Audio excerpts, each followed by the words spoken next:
So, how do we tame our busy brains? Our guest today is Dr. Romie Mushtaq. She is a distinguished neurologist and the creator of the BrainSHIFT protocol. She is also the author of Busy Brain Cure, which is an excellent book. I've already recommended it to clients.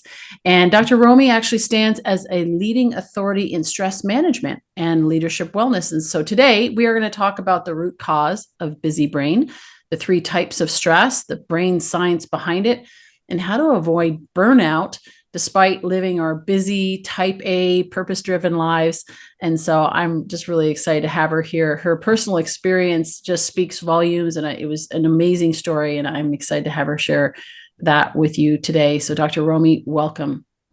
Nicole, honored to be here with you and your community today and serve like-minded leaders. Thank you. A pleasure. And I know we've been talking about doing this for a while, and it is timely. I always believe in the perfect time.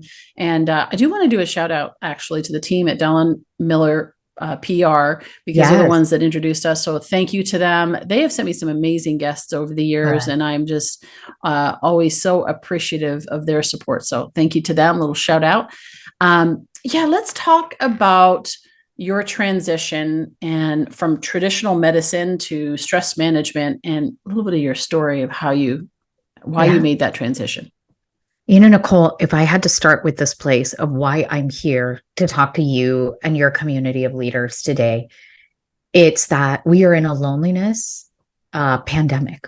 And this is from the U.S. Surgeon General, from the World Health Organization. But interestingly, in the worlds you and I live in, working inside corporate America, global associations, there's this idea that the higher you go up on the ladder as an entrepreneur, a founder into the C-suite, the lonelier we get. Yeah, I have been there. Back in, the early 2000s, I remember walking the corridors of the hospital. And on the outside, it looked shiny and perfect, as you read in the beginning part of the book. I thought my titles and my labels on my body would protect me. And I was in a really dark place, and I felt really alone. There weren't terms back then of mental health crisis or burnout. And do you know the most tragic part, Nicole? I was visibly struggling. Not a single colleague asked me if I was okay or let me know that they were there, they cared. Thank goodness for my immigrant parents, my tribe of aunties that realized, like, beta, we look at you and it's like the lights are on and nobody is home. What is going on with our Romie? Had it not been for them. And I'm here today because if anybody listening is feeling alone, or you look into the mirror and you have the diagnosis that my auntie so eloquently said, the lights are on and nobody is home. I think, Nicole, and I want you to know you're not alone, and we're here for you today. Yeah. Thank you for starting there, because it is a pandemic. And when I look out there and I go to different stores or businesses, organizations, small, large, wherever, even just out and about during the day, most people, it's like the lights are on, but nobody's home. Lights are on, and there's like my brain is attached to a device, and or they look at you and they say hello, the classic, right? You walk down the hall and say, "Hey, how are you?" And they don't actually answer. They just go, "Hi," and it's busy. How are you? Was a question. And but to your point, back in the day, that was never a question. People weren't honestly interested in how you were doing, and even now, like, they're really more so trying to survive. I was reading something last night, actually, and I forget, it was Bill Johnson, this gentleman named Bill Johnson, and he said, busy is false significance. Yeah. We think it's like we feel so important. I'm so busy. I have so much to do. I must be important, is really what we're saying. And at the end of the day, we end up with stress and burnout, broken relationships. And so, talk about that defining moment for you. Like you just earlier, you were saying about walking down the hospital aisles and so forth. But I know that you had like even a health issue. And absolutely. Yeah, talk about that. I learned firsthand that we can't wear stress as a badge of honor. Yeah. or be on the stress success cycle, that in order to succeed at my next personal or professional goal, I'm going to stress myself out. Chronic stress will cause physical disease. Chronic stress can kill you. It almost killed me. And Nicole, I should have known better. I'm a doctor. Yeah. And it started with this, I'll say I didn't recognize the symptoms of my own busy brain. It just felt like someone else had the remote control to my brain. And some days I'd be laser focused, and other days I was frazzled and anxious, and I couldn't focus and I couldn't sleep. And then it turned into searing chest pain. That was initially misdiagnosed as you're just stressed out and it's acid reflux. Well, it turns out this mechanism you and I will break down a little bit later in the podcast, the neuroscience of it is this chronic stress led to inflammation in the brain. And for me, it affected my digestive tract.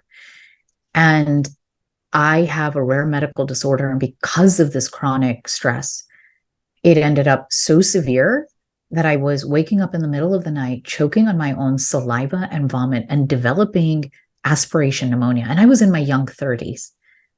Wow. And by the time it was correctly diagnosed, I had precancerous lesions and I ended up in life-saving surgery.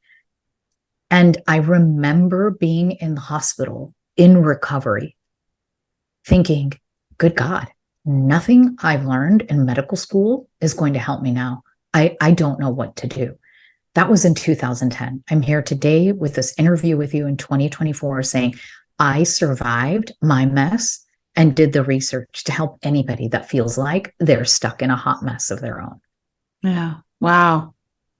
I think you talk about like this didn't prepare me and I should know better. And I think sometimes, and especially when we're young, we think we're invincible, right? Like I used to work 120 hours a week. I'm like, 55 hours. What was that, like a part-time job? You know, like that was kind of my, and I was proud about it. And I loved what I did. I loved what I did. I loved my business. I loved the people I worked with. And yet my body at some point said, yeah, I'm not on this. I'm not going to continue on this journey with you. So talk about that. When you talk the neuroinflammation, right? Inflammation of the brain. And then you mentioned about like the body and how it impacts the body. So talk about that correlation. Yeah, I want to talk about that because somebody may tune out to this podcast and go, God, I hope Nicole and Romie are not sitting there and going to talk about eat berries and breathe and look at some more Instagram reels of puppies hugging one another and everything will be fine. That tips and tricks on social media is largely outdated information of a pre-pandemic model of acute stress. We did the research in 17,000 people with the busy brain test and looked at what is actually happening to chronic stress to the brain, our cognition and our mood, and our physical health. And it turns out there's something fascinating going on from a researcher point of view and alarming if it's your own brain and body, like the both of us. And that is that being under chronic stress will cause neural inflammation, a pattern of inflammation in a particular area of the brain known as your hypothalamus, the SCN nucleus, governing your circadian rhythm. In layperson's term, I call this the airport traffic control tower of your brain. And like, the busiest airport in the world right now post-pandemic is Atlanta Hartsfield-Jackson Airport. And you read about it in chapter 1 of the book, The Delta Airlines Took Me on a Tour. And that when there's a ground stop from the airport traffic control tower in Atlanta due to bad weather, it just doesn't affect flights that are trying to take off and land in Atlanta. Within seconds to minutes, flights are grounded at all the global airspace connected to Atlanta. So London, Hong Kong, Dubai, LA. Our brain and body is the same way. Our hypothalamus is like that global airport traffic control tower that's connected to our executive function, our ability to think and analyze, our memory, our mood, our digestion, our hormones. So it's why in my story, you hear that chronic stress and sleep deprivation and working with pride, those 120-hour, 150-hour work weeks, sleep is for the weak, Who's allowed to sleep on this job? That had its toll. And to me, my airport traffic control tower was directly linked to my digestive tract and said, we're shutting down, Romie. We are shutting down. Stop it right now. And that's where we are. And I call this path from chronic stress to burnout a busy brain, a particular pattern that happens in high achieving professionals. Yeah, well, and I can totally relate to that. You talk about the brain fatigue, brain fog. I used to think, man, like, is there something wrong? I used to think so sharply, and Yeah. now, I was struggling, and it was like I just needed that rest. Mm-hmm. So, in that correlation, I'm reading a book right now, The Body Keeps Score, Yes. and it's talking about that correlation. So, let's talk about, you know, we talk about it being a pandemic, and everybody's dealing with it. It's more prevalent, right, in those driven people, but a lot of Yes. us like it. Why? It's because, Why? is it Yeah. self-inflicted? Is it environment? Because you kind of were talking a little, Mhm. alluding about it earlier, where it's like it was actually something that was going on the inside. You can be in an environment that is stressful and still be at peace, and you can Mhm. be in a peaceful environment and feel stress, right? Yes, So talk a little absolutely. bit about what's actually going on there, and the Yeah. yeah. You know what? Most people listening to this podcast have an idea of what their credit score is, your financial well being, your magical retirement number. What we don't know is our brain score. We Yeah. typically don't think of our brain health until a loved one is diagnosed with dementia or Alzheimer's. That's the time I get the call, or someone has an unfortunate head injury. Otherwise, we don't think of that. I want to know, how's your brain functioning? You alluded to something just a second ago in what you were telling me about your journey is I'm in a brain fog. And is it because I'm older? I really want to say we're going to unpack the BrainSHIFT protocol. We're doing this interview 3 weeks prior to our interview. I know it's being released later. I turned 50. Today, I am cognitively sharper than at 25 when I graduated from medical school because I follow this protocol. So I'm not here to tell any of our high achieving listeners in both of our communities to slow down. We are the change makers of the world. We are the leaders. We are the people that hold the hope for every industry to create that innovation and make the world and our lives a better place. But we don't have to do that by stressing ourselves out. And that's what I teach in this protocol, that there is a way to monitor and control that airport traffic control tower and operations in our brain and our body with micro habits that I call brain shifts so that we are healing, number one, burnout, if it exists, or busy brain, and two, avoiding it and still being able to move through the world as high achieving professionals. I love that. Yes, because if you try to tell me or anyone else, it's like you need to slow down. That is my dad used to say that, even though my dad thought very fast, but he passed away, but he was somebody that could drive me crazy better than anyone still. Yet there isn't, he's undefeated in that. And yet he would say to me, slow down, slow down. And that was like a trigger for me just to like lose it, right? Get so frustrated. Don't tell me to slow down. No, don't tell me to calm down, slow down. Yes. Because I want to go, I want to move. I've got all this energy, and I want to focus it. I feel like whether you're man or women, when somebody tells us that, while they may be well-meaning, it may be because they're not moving their brains at the pace we move. Yeah. And also, we shouldn't shame someone that's a high achiever or has ambition. I'm just here to give you the correct neuroscience-based tools to move forward and heal a busy brain. Yeah. So let's talk about this protocol. What is it? How does it work? How do you even figure out the score of your brain and all of that? So let's talk about the symptoms. What we see in Okay. high achieving professionals, the 17,000 people that took this busy brain test, and we'll put a link in your show notes. It's for free on my website and on my social media as well, is it actually, in 20 quick questions that takes less than 4 minutes, gives an assessment of what is chronic stress or acute on chronic stress, two types of stress, doing to your cognition, your mood, and your physical health. And you get a brain score. So step one is, I want to know, do you have a busy brain? And if you have a score above 30, it tells me you now have neuroinflammation. You are tending towards mild to moderate busy brain all the way to burnout. And we give you the score. We tell you where you are. We send part of the protocol in the book to you via email. But what does that mean? When we looked at the data in 17,000 people, there was a fascinating pattern that we saw, because most of my clients are like you and I, Nicole. They are high achieving professionals at mid-level senior or top leadership in every industry in the world. And we found this pattern that they woke up with low energy and could not go without substantial amounts of caffeine. They'll tell you and I it's just a venti latte with oat milk, not dairy, but maybe they're chasing it with a few energy drinks, or a doctor actually gave them a stimulant like Adderall or Vyvanse to get through the day. I know we both have global audiences, but the tragedy here in the United States is 85% of all stimulant medications like Adderall and Vyvanse are prescribed here in the US and mostly to adults as performance enhancing medications, right? That's being on the stress success cycles, being on stimulants all day, caffeine, these medications. And then there's like multiple screens, which is a part of all of our jobs, with multiple browser windows open in front of us and in our brain. And we're having difficulty focusing, all the way to adult onset ADHD.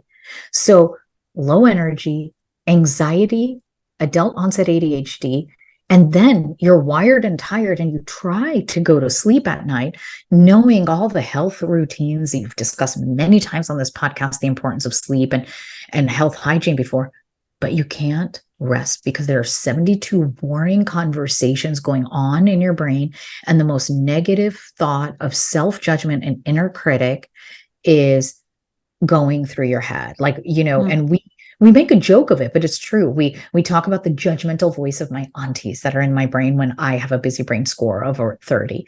You don't need another inner critic, lesson, therapy session. We need to kind of calm the busy brain. So those three symptoms, anxiety, adult onset ADHD, or inability to focus, and insomnia, that's a busy brain. So that's why it's important to get your brain score. That's step one. Okay. So we get our brain score, and now you're going to give us this protocol. Mm-hmm. So by the way, for me, it's interesting because I did this extra, and I think I was brain drain is where I was. Yes. Okay. And I do know though, I have been in burnout and way on the high scale years ago. And it's actually more costly to recover time-wise, energy, the literal costs, even in like financially, to be able to recover than it is to actually take care of yourself and avoid that. So now we have this score, and it's like, okay, so what do we do about this? Where do we start this process?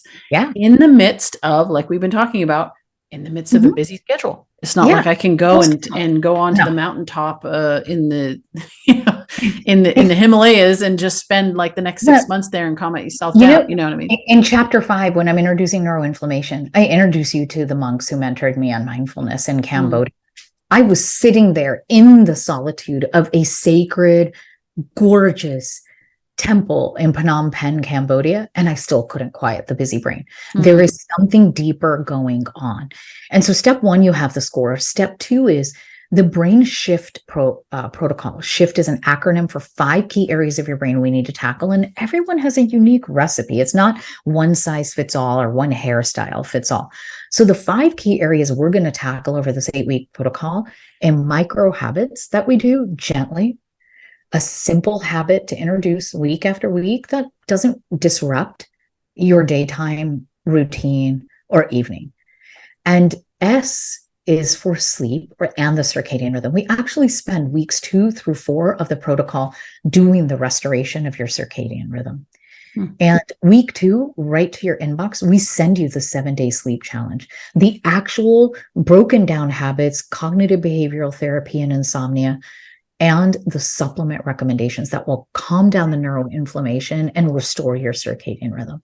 Now, the benefits are you're going to wake up energized, ready to tackle your day rather than feeling like your schedule controls you, but also the stress eating stops. And so by the time people get to week 4, they're already noticing this improvement in daytime energy and ability to focus, but we're not done yet. So that I want to focus on those first 4 weeks. Ask me more questions, and what you found in the protocol maybe resonated with you and didn't resonate.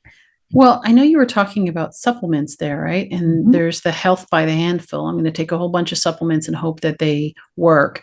But you talk about like D3, omega-3s, some of these things that are very precise and specific in terms of the the brain science behind it, why they work, why they're important. Can you speak to that? Yeah, I do. So I'm board certified both in neurology and in integrative medicine. And both specialties are not doing us a complete service when it comes to a topic like busy brain and burnout. Because we live in a society where there's like, hey, Dr. Romie, do you have a pill for my ill or a supplement for my symptoms? And neither are correct or neither are completely wrong either. What I wanted to do was clean out your pantry of all the supplements we collect because some social media influencer told us to buy it or somebody was on your podcast pushing things. So in the first 4 weeks, the key supplements we recommend is number one, magnesium glycinate. Magnesium is a key mineral that is needed for a healthy neurotransmission of all the chemicals and hormones in our brain. And most of us are deficient in our diet and can't get that. And glycinate doesn't cause stomach upset and particularly works well in the brain. It acts as a cooling agent for your brain, and a busy brain helps you to relax, unwind, and sleep. It also helps the mechanism to start restoring the airport traffic control tower. We add 5-HTP, 5-hydroxytryptophan, a natural precursor of serotonin and melatonin to that. That alone has most people's mood and sleep feeling better. We have the caveats and the side effects listed in the book and why you shouldn't be taking melatonin. So we just start with that. We also ask, and what makes our protocol innovative is, I know what it's like to come work with a colleague like myself, and you have, Nicole, work with integrative functional medicine doctors. That's for the top 1% of the 1%. Do you have $5, $10, $15,000 to spend on a clinic office visit in your labs? And I was like, that's not the people I serve. And so could I help you with labs identify if your airport traffic control tower is off, the H and the I in the protocol, hormones and markers of inflammation? We can fix those. And so the two things we find most common after the supplements I recommended for sleep and circadian rhythm is vitamin D3. It sounds so basic, doesn't it? That you brought a doctor of my caliber on and you were expecting to hear, most listeners, some supplement that they haven't heard of yet. Please go back to the basics. I knew this in the 1990s when I started my neurology residency training. I think vitamin D3 is marketed incorrectly. It shouldn't have a label of just a vitamin. It is literally the superhero super hormone of the brain. For men and women, it's the building block of every hormone and cell in our brain and in our peripheral body. So our thyroid hormones, our sex hormones, and we find most people when they're in burnout are even becoming more deficient in it. And we talk about the data in the book that vitamin D3 deficiency alone will not only make you depressed or the brain fog you were alluding to, but also this difficulty focusing, adult onset ADHD, anxiety. The other one we check, and we'll double click on this in a second, is thyroid hormone abnormalities. And that triad alone will help heal most people of burnout. Now, you need to work with a traditional doctor so they can look at your vitamin D3 levels. We give parameters in the book that you can take a copy of the book and the references to your doctor. And a doctor needs to manage thyroid. I don't recommend just bypassing prescription medication if you need it and just looking on the internet for random supplements. Like, we want to practice responsible medicine and science here on this podcast. Yeah. Well, and I'm glad you said that. There is a lot of information. I have actually looked at thyroid and hormones, and even like getting into perimenopause and all the, my hormones in years past. It's interesting because a lot of times they would say, well, your hormones are a little bit low or your thyroid's a little low. It's not a big deal.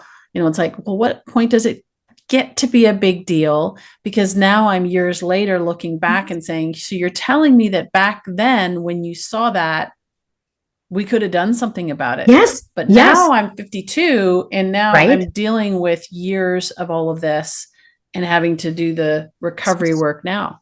It makes me so upset. Nicole, I get emotional every time I meet a colleague and a woman like you. You read my story about thyroid in the book, but we read the story of Kelly in chapter 16. Kelly is a high-functioning sales executive winning regional sales awards. To the company, she just seemed like she's fine. Like everybody says, how are you doing? She went to the doctor who labeled her as you're just a tired working mother. She had 2 children under the age of 10 and was basically advised by her doctor, either find help for your kids or quit your job. She was about to quit. We brought BrainSHIFT, the 8-week protocol, during our research protocol to her company. She begrudgingly joined because the rest of her team took the lab slip and went to the doctor, like, whatever, everybody else is doing this.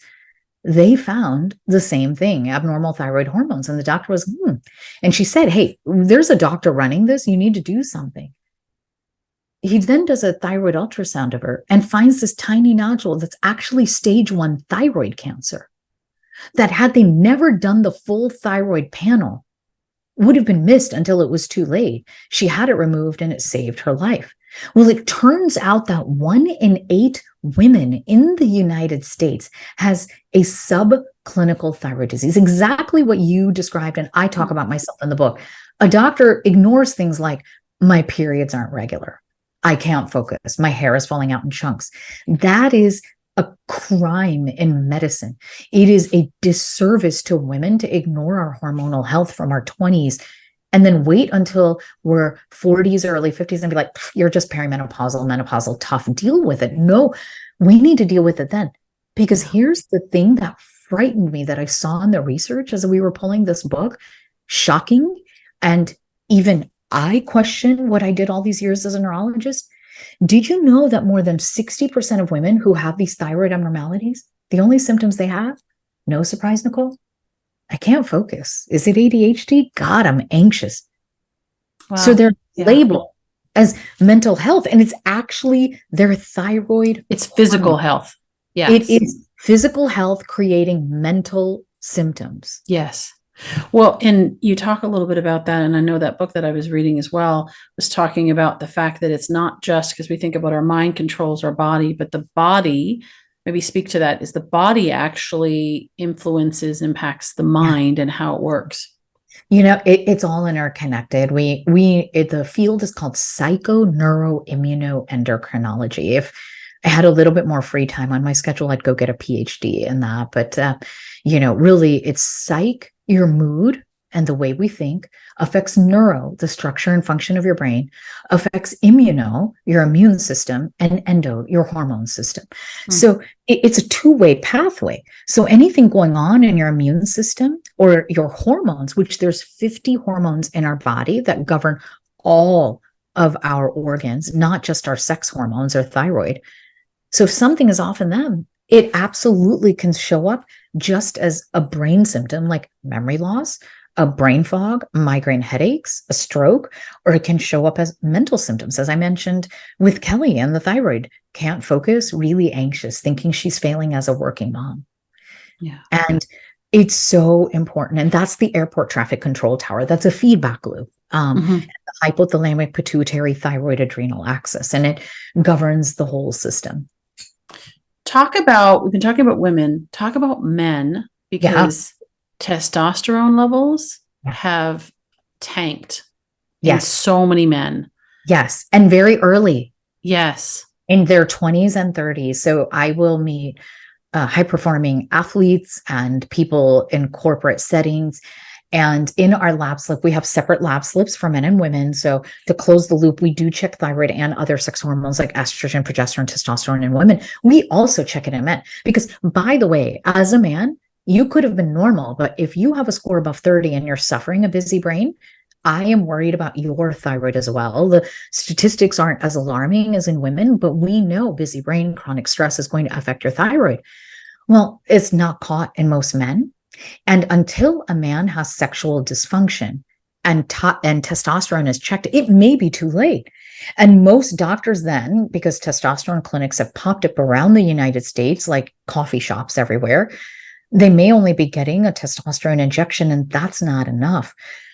We check free and total testosterone and DHEA, but guess what drives all of that healthy thyroid the testosterone is your thyroid. And so if a man is anxious and can't focus, it may not just be low T. We track it back to thyroid, and both need to be fixed. And the erectile dysfunction, the low libido, are some of the late symptoms of low testosterone. It again comes up as performance issues. If they are an athlete, they find they're hitting a plateau and their physical stamina and measures of weight training or, their sprint times are actually deteriorating. Mhm. And they think it's aging, and it's not. It could be thyroid and testosterone. And then these same symptoms of anxiety and difficulty focusing. And what do men and women do? They just get stuck on the stimulant sedative cycle. They're on caffeine or performance drugs all day long, and then alcohol or a sleeping pill at night. And we miss the opportunity. So it's equally important for men and women. The lab slips are there in chapter 16. My hope and intention is that lab slip gets downloaded off of our website and out of the book and into primary care doctors and OBGYN and urologist office across the country. This is a burnout crisis in high achieving professionals. We can fix this. Yeah. Yeah, absolutely. Well, and I think about the fact that like, if we're addressing symptoms, or we're like on the late stage, right? Mhm. Like that, for example, low testosterone, thyroid issues, and we're over here trying to fix this, and it's a busy brain issue, right? Then, and inflammation over here, and all of this, the different things that are going on, we can keep doing this, which is what a lot of times happens. We'll keep doing this, but we're still seeing the problem. And I know that, like, for myself, I went from one person to the next, to the next, to the next health practitioners, where it's like, well, it's this, right? And it's like, well, it's not that, because they're all dealing up here in this, in symptoms.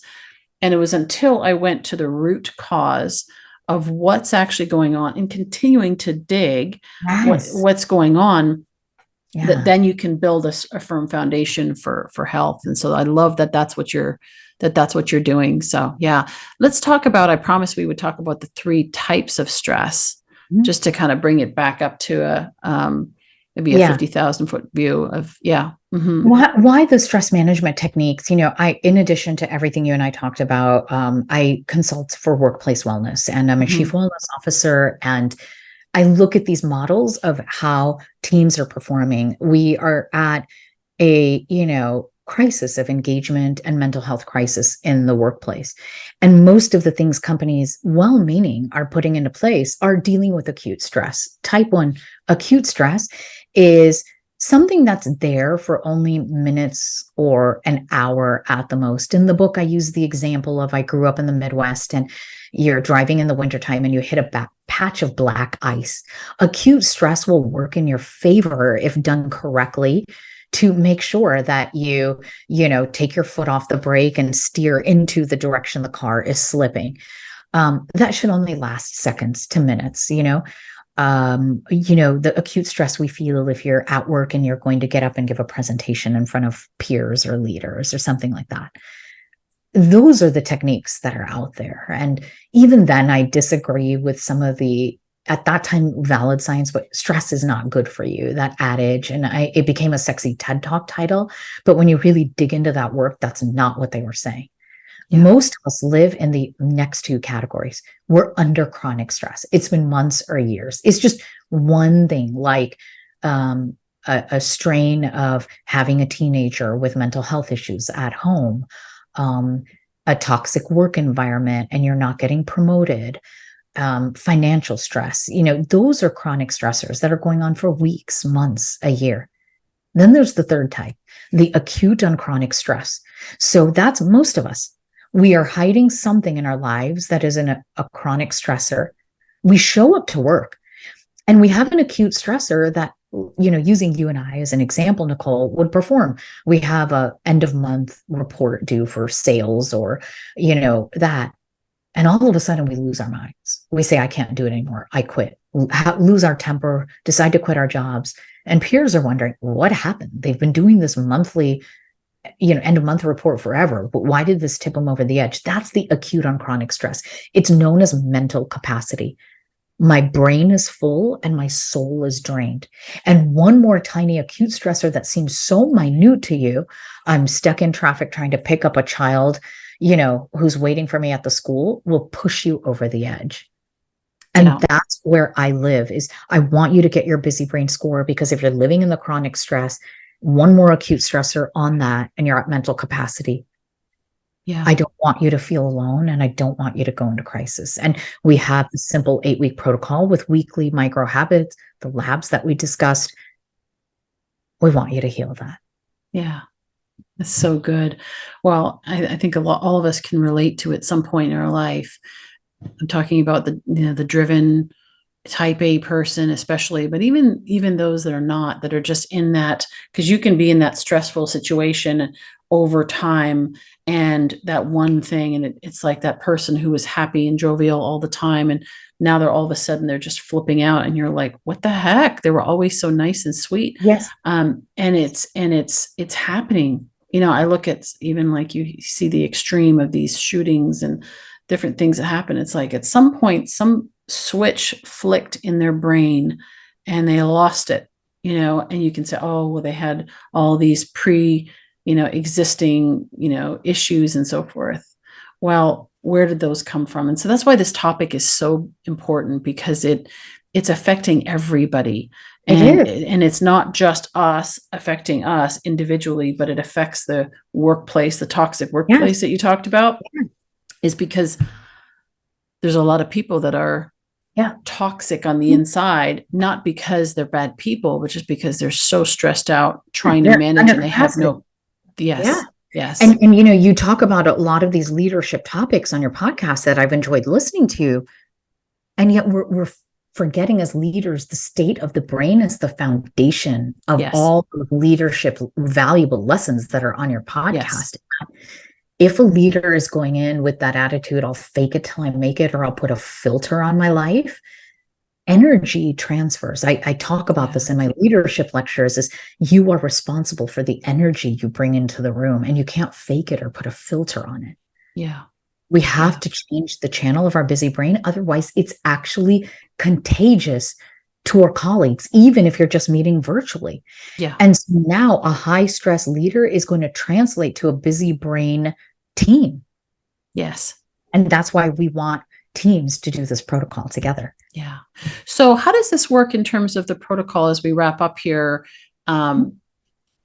Is this something they can do individually? Is this something, like you said, as a team? How does that work?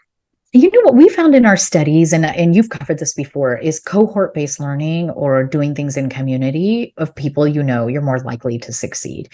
Even though most of us in these high-achieving jobs have gone on to graduate schools and been in jobs where it's self-study, this isn't a book to just study. So find an accountability partner, whether it's your therapist, an executive life coach, colleagues at work.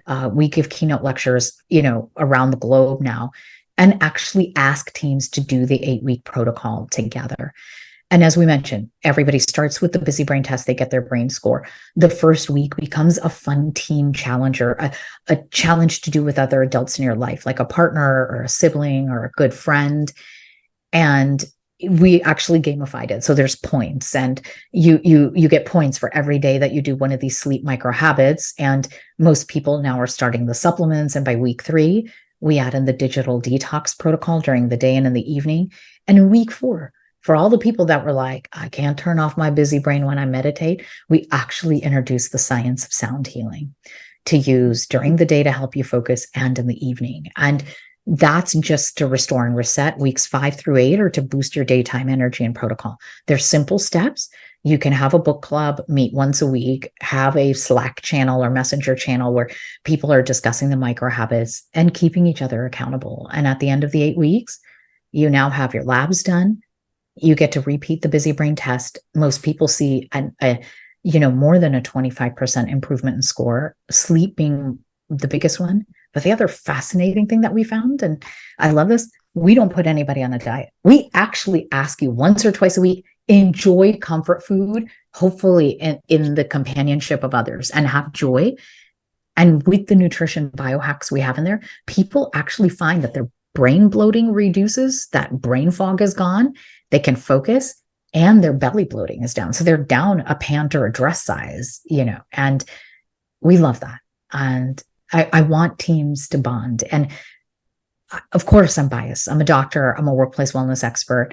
But what a great way to do team building activities is a wellness protocol that everybody, whatever age or stage they're in their life, can do this and join and feel like they belong. Yeah, absolutely. Well, and there's so much wellness that is like the check the box, but this is something that is sustainable and Yeah. lasting. And they, like you said, they can do together. So I just love it. I love it. I think it's amazing. Thank you for putting it together. And thank you for sharing a little bit of it here today. It's just a taste of your book. We'll make sure that there's a link in the show notes to your book, to the busy brain test, which is busybraincure.com. All the information is there. And yeah, I always say leaders of transformation take action. And so I encourage our listeners and viewers just to get a copy of the book, get a partner, walk through it together. I know for myself, I actually got a PDF of your book, right? Because it was pre-launch, because it's been that long since we talked about doing this. And as I was reading it, I was like, man, I need a physical copy of this book. This is We'll one of send those it to ones you. that need to Yeah. be on the shelf, because it's one to reference, to others, because it's that good. It is a reference tool. So I encourage everyone to go get a copy of that book, and really, you know what? If you want to create transformation, if you want to create positive change in your life, you've got to work at the root cause, the root issues, because you can be up here. I always say, like, to your point, Romie, when you were talking about the leaders, knowing all the different techniques or whatever, and we've talked about that on this show, but you can talk strategy and technique and skills all day long, but unless you get underneath the hood, underneath the surface, none of that stuff really ultimately is going to matter. So this is the type of thing. Or stick.